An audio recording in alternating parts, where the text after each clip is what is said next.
هل لبس الخاتم من السنة وهل عليه أجر؟ الذي يظهر أنه ليس من السنة وليس من البدعة.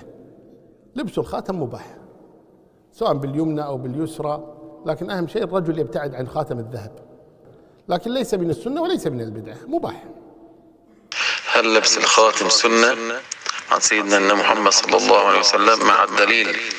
يا أحباب، نسأل الله تبارك وتعالى أن لا يقيمنا إلا على السنة، ونسأل الله تبارك وتعالى أن نتسنن برسول الله صلى الله عليه وسلم، وأن نقتدي برسول الله صلى الله عليه وسلم في أقوالنا وفي أفعالنا.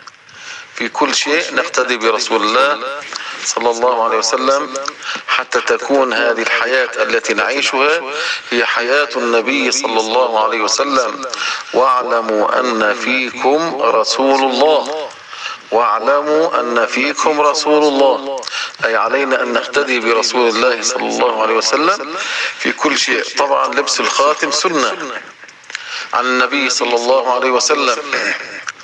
ورد عن سيدنا أنس الله يرضى عنه قال: كان النبي صلى الله عليه وسلم يختتم هنا، وأشار إلى خنصر يده اليسار. وكان النبي صلى الله عليه وسلم يختتم في اليمين وفي اليسار، وإنما من السنة أن نختتم في الفضة. نعم.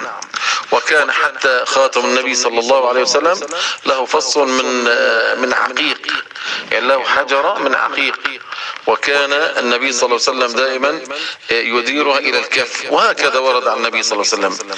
ولكن هل الخاتم سنة؟ نعم، هو سنة من سنن النبي صلى الله عليه وسلم. هل نلبسه في اليسار أو في اليمين؟ يجوز في اليسار ويجوز في اليمين. في أي أصبع نلبسه في الخنصر كما أشار سيدنا أنس في الحديث الصحيح رضي الله عنه وأرضاه. نعم يا أحباب، والله أعلم.